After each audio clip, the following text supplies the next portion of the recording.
Hey, so amazing things were shown last week at Google I/O 2018, and I want to give you the highlights of what I think the best things and one thing that might get a little heated discussion. So, yeah, we got to talk about that. Hey, Josh here from Gross Tech, making smart home technology easy to use, install, and understand so you can enjoy it in your life. So as the captain of Team Google, no, I'm just kidding, I ain't gonna be that. I talked to Google about it though. They said no. But as a Google Home user and buyer and one that owns one, I wanted to see what Google was going to bring this year to Google I/O 2018, and boy, were we not disappointed. They kicked it off with, first of all, saying we now support and use and, are good and nice with 5,000 products or companies in their smart home circle. So yeah, take that, Amazon. But I want to look at the highlights that pertain specifically to the smart home technology, be that their Google Home or their Google Assistant, because yeah, that's what we do here on the channel.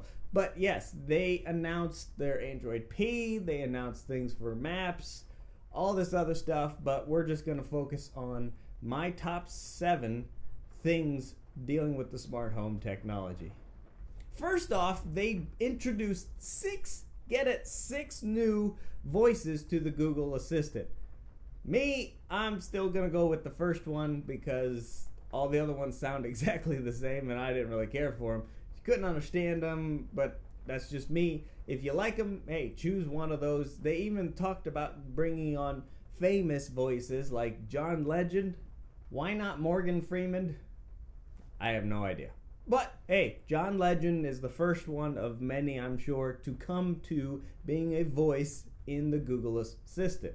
So secondly, what they talked about was continued conversation. And this thing is amazing. Thank you, Google, for finally listening and, trying to make it to be normal talking to this Google Assistant. So what is it? Well, basically, you ask your query, what is the weather, raining and thunderstorm like it is right now. You ask the question, it tells you the answer, and up to 8 seconds after that, you can continue the conversation without saying the key phrase, which I won't say. Ask him what the weather is. It answers. You can ask what the score of the Cavs game is because they should be winning. But the fact of the matter is you don't have to use the key phrase. That's amazing, and it makes it fluent and easy just to have a conversation. And don't worry, you tinfoil hat people. Yes, they said that you can turn this feature off, but it's not out yet, so I can't show you how or tell you how, but they promise you can. Alright, the third thing that they showcased, and I am waiting for it so much, is Google Home displays. Yes, I know, they're late, they're basically copying the Echo Show, but who cares? It's a Google Home display. It's gonna be amazing. Instead of mounting a tablet in the wall in your kitchen, which is kind of where I see this being perfectly fit, you can have one of these and have everything your Google Home does, plus your Chromecast basically with a touchscreen. I mean, you can get weather with the graphics. You can call people. You can do like Skype almost. You can voice chat over and video chat through the Google Home display. Now, they already picked some brands to make the device. They're not making it themselves, or so they say, but they already have said that there's going to be an LG, Lenovo, and a JBL version of the display, and I cannot wait for this thing to come out. It looked amazing. It can push it to your phone.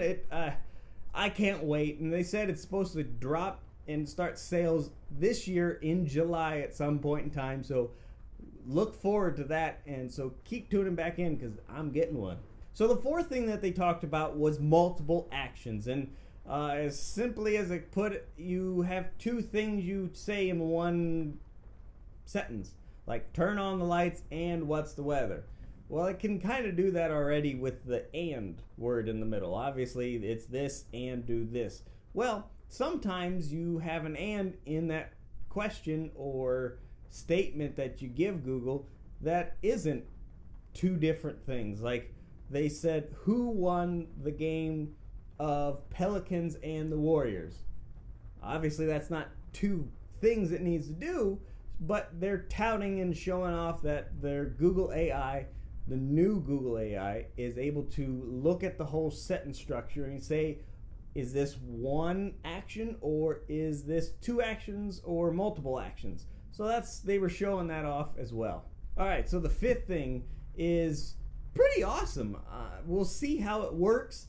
What they showed was they're integrating things in from the other apps. So you've got your Philips Hue or your Nest app, and you've got your Google Assistant app on your phone. Well, they're trying to merge them together. So when you pull up the Google Assistant app and say, turn my thermostat to 61, it'll actually pull up the actual thermostat where you can change it in Google Assistant app. So you don't have to have all the other apps to have to go back and forth.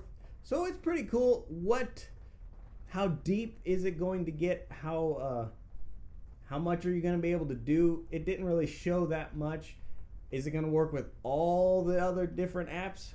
We don't know, but they were showing this and it looks pretty cool. So it'll be interesting to see what they develop and come out with when they release it. So the sixth thing that they came out with, and to be honest, it was a little goofy, in my opinion. It's called Pretty Please feature. They're testing it.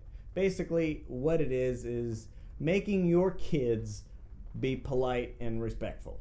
So Google Assistant will not answer or do said question or action without them saying please or thank you. I'm sorry, but if you're a parent, I'm a parent, and if I'm relying on the Google Assistant to teach my kids to be polite, I feel like we're missing something there. I feel like we're failing as a parent, maybe? Alright, and yes, finally it's here. My final highlight of them, and one that is the most popular and the most heated debate, Google Duplex. So they showed this clip, which I'm going to show you here shortly, between a Google Assistant calling a hair salon. Show the clip. So how can I help you? Hi, I'm calling to book a women's haircut for a client. I'm looking for something on May 3rd. Sure, give me 1 second. Mm-hmm. Sure, what time are you looking for around? Did you just see that? Amazing! My mind's gonna explode.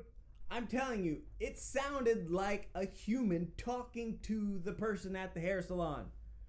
Come on! It even was like, oh, sure. Really? I mean, it put those into its conversation. This thing is amazing. How can you... Oh, it's so awesome. I'm telling you, this might be the highlight. No, it is the highlight of the entire Google I.O. 2018. I don't care about Android P. I don't care about, yes, the VR when you have the maps is pretty cool. Everything they showcased was awesome. But Google Duplex blew it out of the water. Siri, you're dead. Alexa, you're dead. Bixby, Cortana, you're all dead. This thing, forget all of you.